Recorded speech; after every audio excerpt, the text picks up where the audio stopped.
Hola, Bitácora de Museos, espero que estén muy bien. Hoy estamos desde el Museo Nacional de las Culturas del Mundo. Vamos a ver qué hay. ¿Te imaginas recorrer el mundo sin necesidad de salir de la CDMX? Hoy vamos a recorrer un museo que es un pasaporte cultural, el Museo Nacional de las Culturas del Mundo. Prepárate para conocer civilizaciones, objetos y arte que han impactado la historia de la humanidad, todo en un mismo lugar. Va a estar increíble. ¿Te imaginas ver Mesopotamia, Egipto, Grecia, China, Japón, África, Oceanía y hasta el pueblo Sami sin salir de la CDMX? Hoy te llevo al Museo Nacional de las Culturas del Mundo. Un viaje express por miles de años y muchas formas de entender la vida. La entrada es gratis, así que no hay pretexto. Este edificio es historia pura. En el siglo XVI fue Casa de Moneda, en el XIX Suprema Corte, luego Museo Nacional, y fue declarado Monumento Histórico en 1931. En el vestíbulo vive un mural de Rufino Tamayo llamado La Revolución. Desde 1965 es casa de este museo único en Latinoamérica por su temática. Algo que me ha impresionado muchísimo de este museo es que además de que literalmente es el primer museo del país, ya que se inauguró en 1825 como espacio público y como museo, en su momento fue sede del Museo de Historia Natural, del Museo de Historia Nacional y del Museo de Antropología, espacios que hoy día tienen sus propios recintos. Pero bueno, en 1965 es que se inauguró ya como el Museo de Historia Nacional que conocemos hoy en día.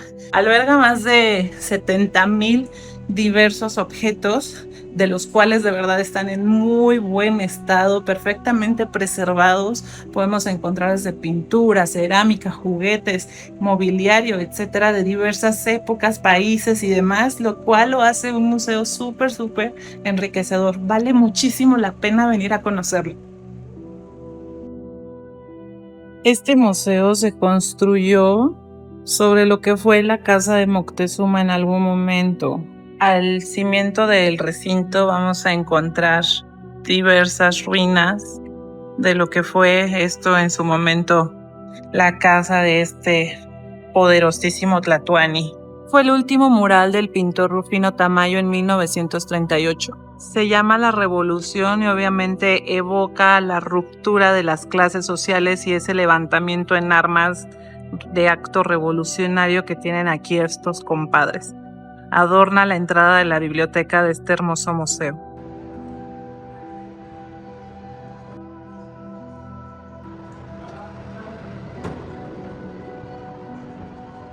Su meta es enseñar la diversidad cultural del mundo. Resguarda más de 17,000 objetos arqueológicos, históricos y etnográficos. Verás piezas originales y también réplicas históricas que fueron traídas en 1790 para enseñar a los alumnos de San Carlos. Es decir, hasta las réplicas son patrimonio. Saltamos a las primeras grandes civilizaciones agrícolas: Mesopotamia, Egipto, Valle del Indo y China. Aquí nació la ciudad, la administración y la obsesión humana por dejar huella. En toda esta saga de Mesopotamia está súper interesante porque vamos a encontrar las primeras civilizaciones de las que se tienen registro, desde el imperio mesopotámico, israelita, asiria, sumeria, etc. Hay diversos objetos, vasijas, pinturas que nos enseñan cómo era la civilización y la sociedad en ese entonces. Es algo que históricamente, como humanidad, no tiene precedentes. Mesopotamia, la tierra entre ríos, entre el Tigris y el Éufrates, canales y tablillas crearon ciudades. Es el laboratorio de la escritura y la burocracia.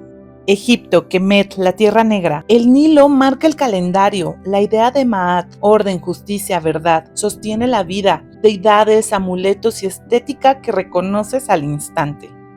La mayoría del imperio de Egipto está relacionada con el poder que tenían los faraones, tanto para crear obras arquitectónicas impresionantes, como esta parte en la que involucraban la espiritualidad con actividades cotidianas. Están muy inmersos los dioses con el gobierno y con todo lo que hacían en el día a día como sociedad. Es impresionante ver cómo los dioses figuraron un papel muy importante en todo el imperio egipcio y cómo es súper rico en cuestión de cultura, arquitectura, pintura. Además, sabemos claramente que el más allá estaba involucrado en cómo trascendían las personas, desde el ritual de momificación, los ataúdes, las tumbas colosales que los faraones creaban para trascender al otro mundo y llevarse consigo sus pertenencias, hasta la esposa, las mascotas, etcétera, era algo impresionante.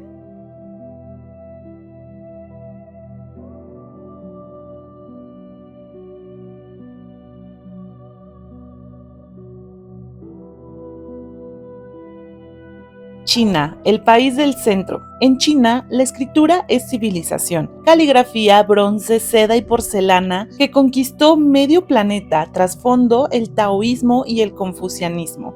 Recordemos que en China la religión que predomina es el taoísmo, que venera esta relación entre las creencias milenarias sobre el comportamiento humano, la naturaleza, los dioses, la espiritualidad y el universo. El Tao remite a lo indefinido y a lo infinito, al comportamiento humano y al poder supremo que rige este universo que es el cielo. Hay esta relación y enfoque principalmente en el yin y el yang, que son estos opuestos complementarios que encontramos en todas partes, desde los planetas, los astros, las estrellas, los colores, los olores, la naturaleza, los animales, etc. En China podemos encontrar todos estos artefactos que son del príncipe Liu Sheng de la dinastía Han del año 206 a.C. hasta el año 8 después de Cristo. Este traje está compuesto de placas de jade unidas con hilo de oro. Se creía que este traje iba a proteger al príncipe de espíritus malignos. Tenía en su cabecita esta almohada de felinos, jade y demás que inicialmente estaba debajo de su cabeza, y se creían que eran símbolos del cielo, la vida, el agua y el fuego. Está súper interesante. Qué miedo, ¿no? Que te entierren con algo así. Todos estos objetos zoomorfos eran recipientes utilizados para servir vino. Tienen ornamentos que se les atribuyen a aves, tigres, ciervos, bueyes, que se consideraban animales que evocaban a la grandeza, el poder, la divinidad y las... Vean el detalle con el que están hechos. Fueron labrados en bronce, vaya la redundancia, en la época de bronce. Son recipientes para comida, o sea, vean el nivel de detalle. Y volvemos a lo mismo, animales por doquier.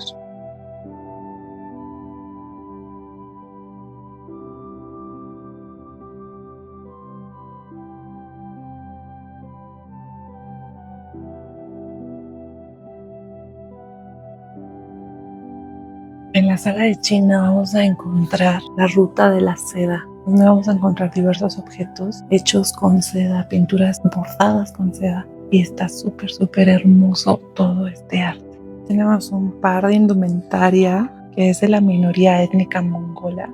Tenemos un traje de seda bordado con hilos de seda también, un traje de gala que se utilizaba para eventos sociales, ceremonias. Soy yo, o como que estas flores bordaditas me recuerdan a las flores bordadas en los trajes de gala de las tehuanas del Istmo. ¿Verdad que se parecen un montón?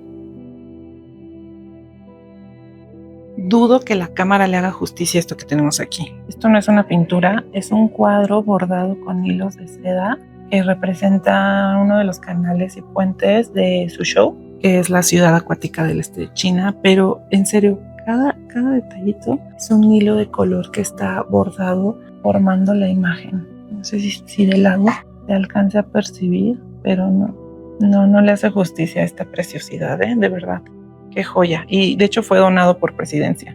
O sea, imagínense el arte o lo invaluable que seguramente es esta pieza.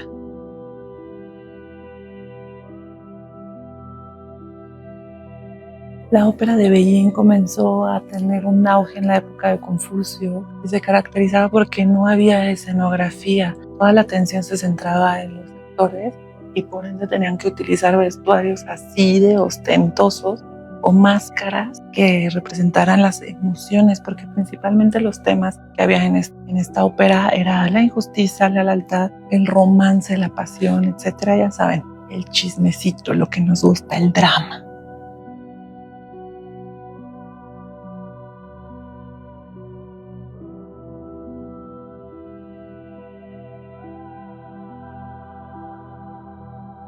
De aquí es un sello y vean cómo hasta en algo tan común el detalle que tiene. Y ahí está reflejado lo que imprimía de sello. Sabrá Dios lo que signifique.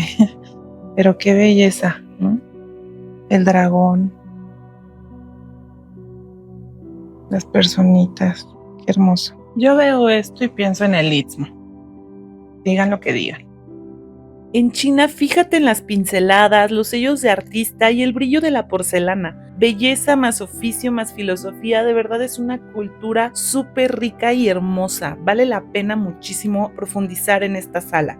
Japón, Tokugawa y Samurái. En el periodo Tokugawa, Japón ordena sociedad y estética. Armaduras, cascos kabuto, máscaras textiles, una verdadera disciplina y belleza en cada detalle.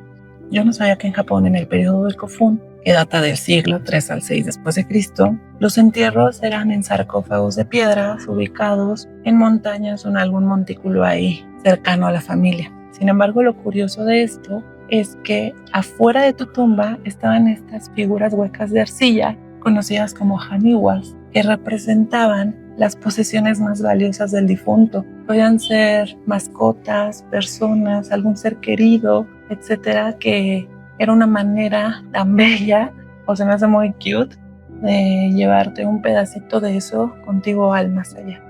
Por ejemplo, ese haniwa que tenía como ese instrumento, seguramente era ahí alguna actividad que el difunto disfrutaba.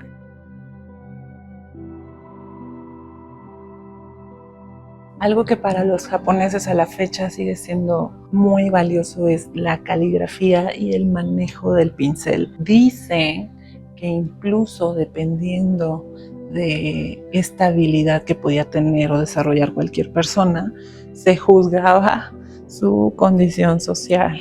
Era tal la importancia del manejo del pincel y de los caracteres que precisamente de ahí ganó popularidad los kanjis, que son estos poemas cortos japoneses por los cuales mucha gente incluso quedó inmortalizada gracias a su buen manejo del pincel con los caracteres y pues esta caligrafía japonesa.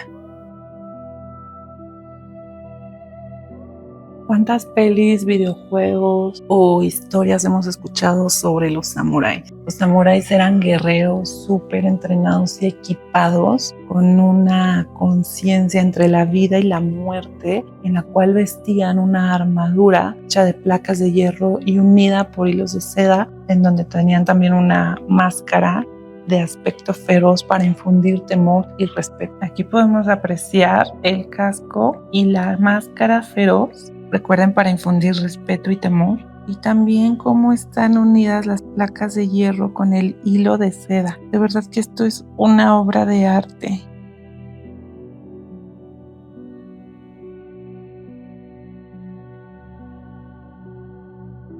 El alma de un samurái era su sable. El hecho incluso de desprenderse de él significaba la pérdida de su honor. Es un objeto del cual tenían que tener un dominio, una seguridad y una técnica inigualable por el hecho de otorgar vida o muerte.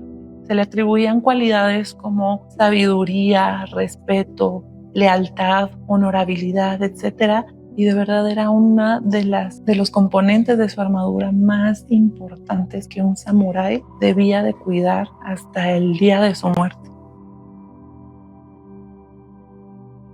El kimono japonés, que literalmente significa cosa para vestir, es una tela que cubre al cuerpo y que lleva un listón en el medio para hacer cintura, que se llama obi, y el obi va anudado con un cordón más delgado. Dependiendo si es hombre o mujer, el de los hombres es con un estilo más sobrio y oscuro y muchas veces llega a traer el emblema de la familia, o si es mujer, sí hay diversos estilos, ¿no? Colores, texturas, listones, incluso la posición del obi, del nudo, te puede decir el estado civil de la señorita.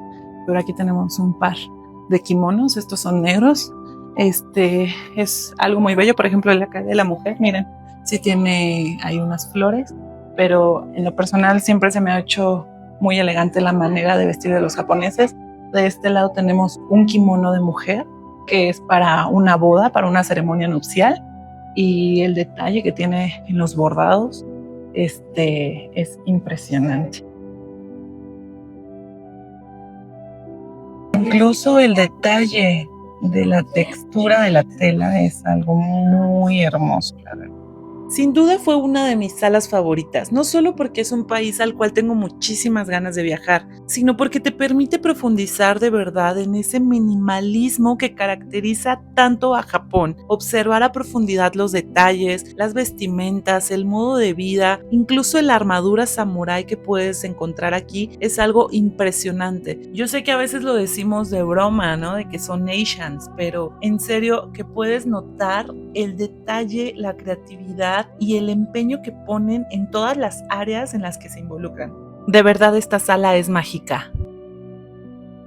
Corea, la calma matutina. El celadón coreano es poesía en verde, ofrendas, indumentaria, habitaciones e instrumentos que cuentan una historia de armonía y orgullo, además de que son pioneros en las ciencias exactas y que fueron fundamentales sus descubrimientos para la ciencia que tenemos hoy día. Algo que yo desconocía es que Corea hizo una gran aportación a la ciencia y a la tecnología. Ellos crearon artefactos meteorológicos y astronómicos para tener una mejor precisión del tiempo y aplicarlo a su agricultura, a la educación de su pueblo para crear súbditos más leales y sobre todo apegarse a las filosofías confucias. Fíjense que ahorita que ya recorrí China, Corea y Japón, toda esta filosofía en torno a Confucio se me hace muy bella porque en general buscan, y ahora entiendo por qué los Asians están como en otro nivel, la educación ante todo. La educación, el crear valores, el crear disciplina, el crear cultura, el aportar a su pueblo y no solamente quedarse el conocimiento como las clases altas, sino de verdad darle las herramientas a la gente para que puedan tener una mejor calidad de vida, una mejor producción en sus alimentos, en su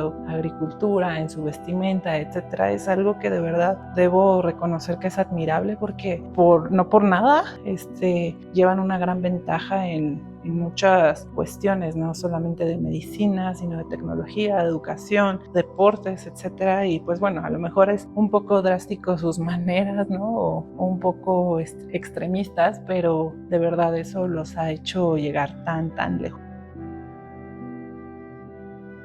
La vivienda tradicional coreana, mejor conocida como hanok, se dividía de dos maneras. En la parte de enfrente estaban los hombres y en la parte de atrás las mujeres. Las damas de élite se la pasaban en el hogar, dedicadas a las tareas domésticas, al coser, al bordado y al hilado. Estas últimas se consideraban una virtud femenina, lo cual hacía que se dedicaran por completo a la creación de obras con hilo y tejido de una manera excepcional. Aquí tenemos un colchón y un cojín bordados que muestran una habilidad que de verdad parece como si lo hubiese hecho una máquina. Es tan impresionante.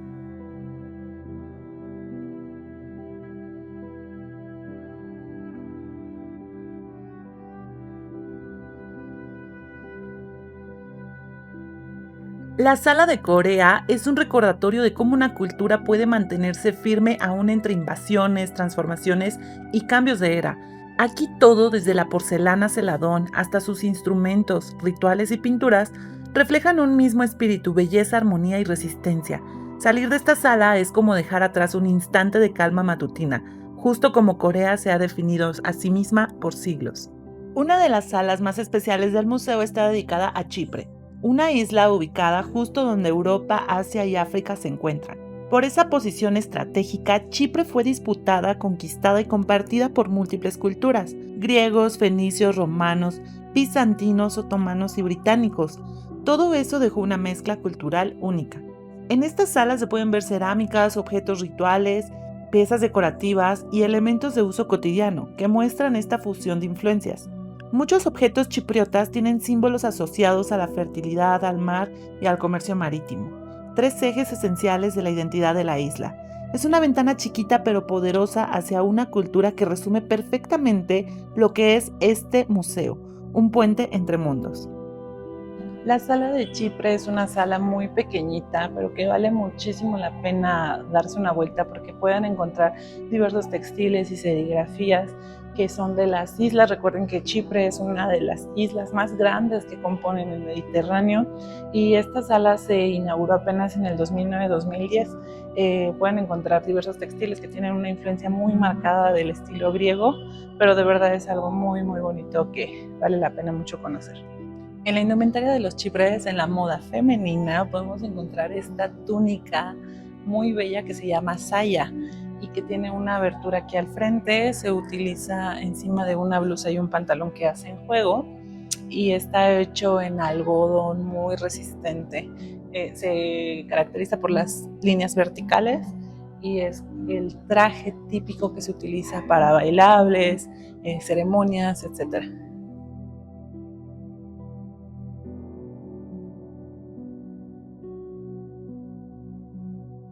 Para los hombres está un poquito más curioso su vestuario, la verdad. Tienen este pantalón que se llama bacra, sí, es un pantalón, yo pensaba que era una faldita, que tiene como estos pliegues y se ve como un poco, ¿cómo decirlo? Como abultado, como bombocho. Y su chalequito que se llama gileco. El chaleco tiene estos bordados típicos que tienen influencia griega y otomana, pero este igual es el traje característico típico que utilizan en ceremonias y bailables en las islas del Chipre.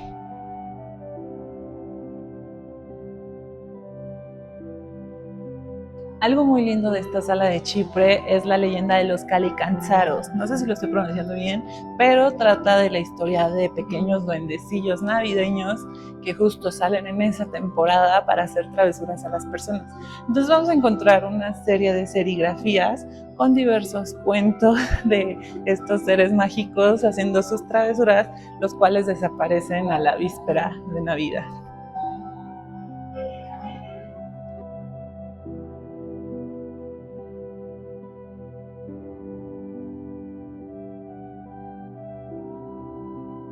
Turquía, crisol de culturas. Una de las salas más fascinantes es la dedicada a Turquía, tierra donde confluyen Europa y Asia. Desde la fértil llanura de Konya hasta las costas del Mediterráneo y el Mar Negro, aquí surgieron culturas diversas que dejaron piezas increíbles, desde joyería y cerámica hasta testimonios de su rol como puente cultural de la historia. El pedacito de terracota es el acuerdo de Kadesh, que data del siglo XIII a.C., y es un acuerdo entre el rey hitita Hattushili III y el faraón egipcio Ramsés II. Está escrito en la lengua de Akodia, que era la lengua diplomática de ese entonces. El original está en el Museo de Estambul, pero qué increíble. Se conoce la transcripción gracias a los jeroglíficos en Egipto, pero esta es una copia que se hizo increíble, que la tengamos aquí en el museo. O sea, pero qué curioso. Miren, el tamaño del acuerdo de Kadesh es muy pequeñito, pero justo se me hace increíble cómo, a pesar de que han pasado muchísimos años, la necesidad de que en cualquier contrato o acuerdo quede plasmado en papel. Ahora sí que papelito habla, ¿no? No vaya a ser que de pronto se te olviden que quedamos. Y ahí está la prueba. Ahí está un documento histórico que, bueno, es terracota y en un dialecto que pues obviamente ya no se utiliza, pero fue y es algo histórico. Estos artefactos se conocen como ritones y eran utilizados para beber vino durante las ceremonias o para verter líquidos. Estos tienen formas de aves y acá tenemos uno en forma de felino. La verdad están muy lindos, son de terracota y eran utilizados en sus ceremonias a los dioses. Nuevamente lo mismo, la importancia de los documentos. Este es un ejemplo de una carta entre comerciantes que se mandaban en el año 2000 a 1800 a.C. y justo se le hacía un sobrecito de arcilla para evitar que hubiese sido leída o que tergiversaran la información. O sea, dense cuenta de cómo se las ingeniaban para que la información llegara lo más intacta posible.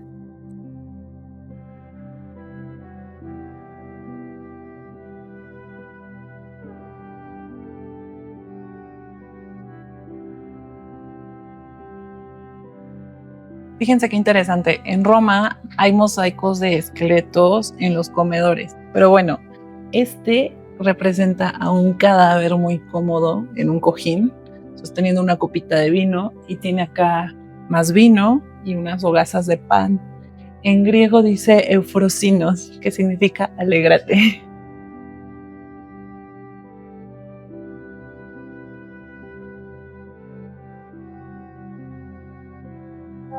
Miren qué padrísimo. Esto de aquí es un fragmento de Kiswa. Es una tela que cubre la Kaaba, que es el monumento del Islam más importante del mundo. Estos fragmentos se cambian cada año cuando terminan las peregrinaciones. Los fragmentos que incluyen baraka significa bendiciones, son repartidos por todo el mundo musulmán. En esta está escrita la cuarta aleya, que aleya significa verso, del primer sura es capítulo del Corán. En este está escrito Alá, Señor del día del juicio. Muy interesante, la verdad.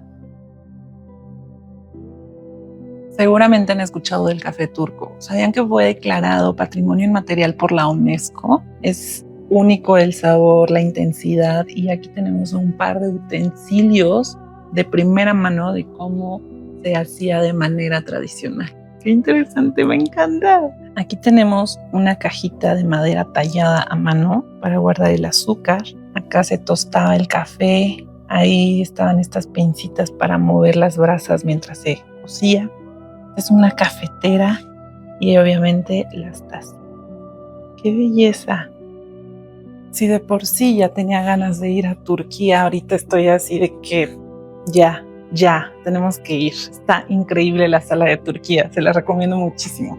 Grecorromanos, réplicas con pedigrí. Grecia y Roma pensaron a los dioses con rostro humano, virtudes, defectos y poder. Estas esculturas que ves, aunque sean reproducciones, llegaron a México en el siglo XVIII para formar artistas. Son parte de nuestra historia del arte y una réplica fidedigna de lo que podrías encontrar en Roma o Grecia. Juguetes del mundo. Una sorpresa del recorrido es la sala de juguetes del mundo. Aquí podemos ver cómo niños de distintas culturas han jugado a lo largo de los siglos, desde muñecas, instrumentos musicales, soldaditos hasta miniaturas artesanales. Esta sala nos recuerda que el juego es un lenguaje universal que conecta a toda la humanidad. Algo muy padre de esta sala del juguete es que no lo hacen en torno a una onda nostálgica. Para nostalgia ya tengo el video de la visita al Museo del Juguete Antiguo, que si no lo han visto se los recomiendo muchísimo, pero bueno, aquí la idea de esta sala es ver cómo el juguete de cierta manera nos introduce a rituales sociales en los cuales tenemos que involucrarnos eventualmente, como el matrimonio, la crianza, el aprender a manejar ciertos instrumentos o transportes. Es por eso que vamos a encontrar desde muñecas, artefactos de cocina, carritos, barcos, etcétera. Y de verdad es muy bello cómo puedes encontrar juguetes de casi todo el mundo y cómo, a pesar de que hay pues barreras territoriales o demás, pues hay algo en común en los juguetes. Uno, que pues principalmente son pequeños, obviamente para que se manipulen mejor por los niños. Y dos, que a pesar de las diferencias culturales, nos unen principalmente ciertos factores de ternura, de cuidado, de pues literal la imaginación y el ingenio que lleva a crear pues estas piezas. El Museo Nacional de las Culturas del Mundo no solo es un lugar para ver objetos, sino para reflexionar sobre la riqueza de la diversidad cultural y cómo las diferentes sociedades han aportado al mundo en el que vivimos hoy. La entrada es gratuita y puedes ir de martes a domingo, así que no hay excusas para no visitarlo. Déjame en los comentarios qué sala te llamó más la atención y si conoces algún otro museo que debería de visitar. Sin duda este te va a dejar unas ganas inmensas por viajar alrededor del mundo. Amigos, pues hasta aquí la visita al Museo Nacional de las Culturas del Mundo. Cuéntenme en los comentarios si les gustó, qué piensan. A mí la verdad creo que es un museo que me ha encantado, es la primera vez que vengo. Sí, es un recorrido por el mundo. Cada sala es como una embajada de su propio país. Se ponen de acuerdo con el gobierno mexicano y con el INAH para traer lo mejor de cada uno de sus países y poder representar con orgullo a sus naciones. La verdad es que a mí me dejó con muchísimas ganas de viajar. Cuéntenme cuál es la sala que más les gustó, cuál es el próximo museo que les gustaría que visite, y si les gustó, regálenme un like, compártanlo y nos vemos en el próximo museo. Bye.